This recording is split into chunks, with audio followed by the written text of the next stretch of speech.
Ah, nagpasensya lang kami. No, we just uh, tried to recover from the shock. No, actually, 40-point quarter, they were making all their threes. So medyo nakakabigla yung first quarter, pero sabi namin, let's just weather the storm.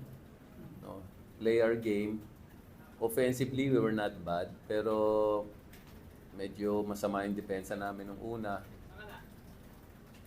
Nagulat kami kay Mike Henry. Ang ganda ng start niya, mabuti na foul trouble siya.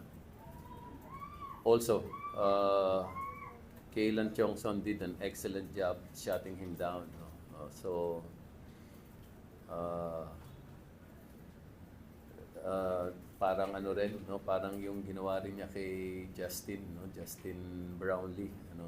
He was crucial making the stops.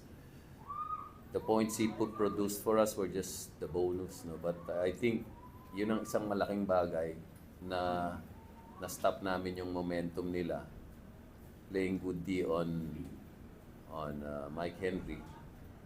We were also able to contain si Bolick, no? Although marami pa rin siyang ginawa, kaya lang he was not as dominant as he usually will be, no? With the ball. I think yun ang dalawang bagay. We were going into this game looking at how we can manage the game of the import and si Berto nga. Ano naman kami, we're confident about our offense. We know we can get our offense going. I think we were able to play at the pace that we wanted to play. Also, we moved the ball. We moved the ball a lot. We got our open looks. So, konting pasensya lang, darating din na yung opensa. Basta, wag lang silang masyadong magkakumpiyansa sa sa opensa nila na nangyari nung first quarter. Coach, you mentioned last game, although nanalo naman kayo, it was an inefficient ball game. This time with this win, are you satisfied and masasabi ko siya?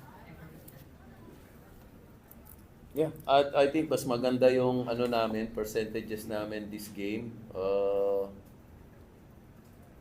Yeah, we were like 55% no from the field, and then we were able to 31 assists. So any coach will be happy with 31 assists, and then 38 fast break points.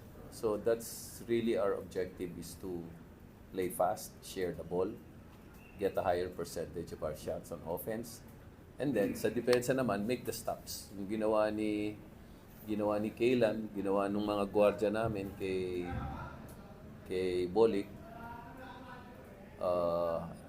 I think that's the key. Yun yung key. Though some of the other guys were making their threes, even their fours. No?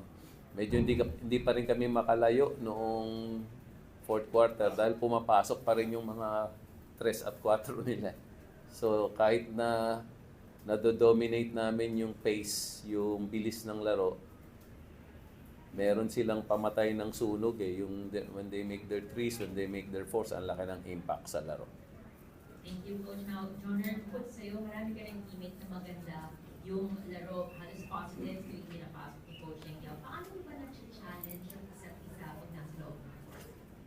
Yun nga, sabi ni Coach, sinimula namin sa practice, competitive lagi doon. Tsaka, yun nga, ginawa namin sa ensayo. Tapos dinala lang namin sa game kung ano yung dapat naming depensa sa game. Binabagyan si Coach Yang how, as a coach and as a player, he built his system na around enjoyment.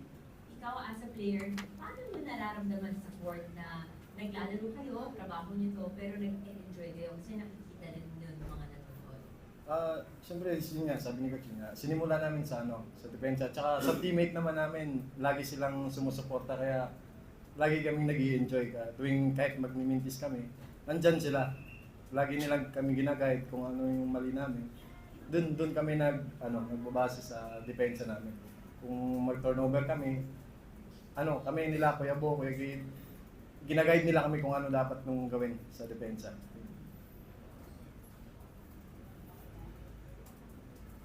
We're now ready to entertain questions from the media. Leonard, congratulations sa President League and also sa most improved player mo. Yun nga, nagka-award ka in coming to this season, yung workout mo na mas better kang player. Lalo na ngayon, naka 24 points ka. From 3 quarters pa lang, 8 ka. Yun lang, ini-improve pa po yung mga depensa ko at yung shooting ko sa outside. Marami pa rin kulang. Tsaka yun nga yung wino-workout ko sa every practice. Tsaka swerte ako sa mga teammate ko kasi credit sa kanila yun. Kung hindi dahil sa kanila, hindi sa mga coaches, hindi ko na makukuha yun.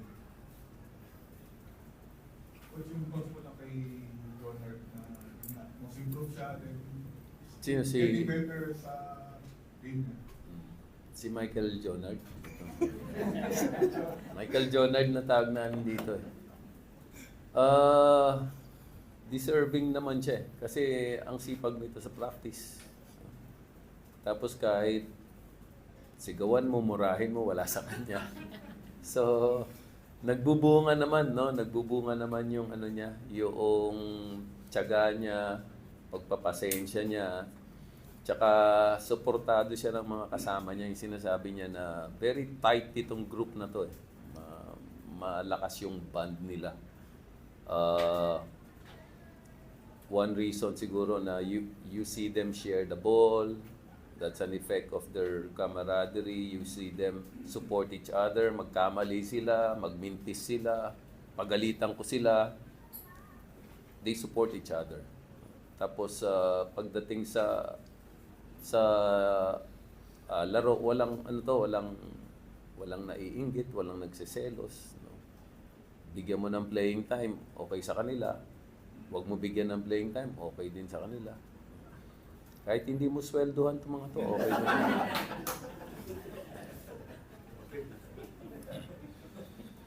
Coach, after you know, contact kayo sa Group B, at the early of this group stage, namumula na kayo ng victory, so how important it is for you moving down the road? Laking bagay nito, no? Laking bagay nitong good start. Kasi nag-start na kami ng 0-5 eh. Nag-start na kami ng 0-4. Parang nasa ibang mundo kami. Nag-start kami ng 3-0. Parang hindi kami sanay yata sa ganito. Pero nakikita mo, gumaganda yung laro ng mga bata. Natutuwa ako. Sabi ko nga kanina, nag-i-enjoy ako panoorin yung sarili naming laro. Nag-i-enjoy ako makita ko naglalaro sila. So, siguro nag-i-enjoy din yung mga nanonood.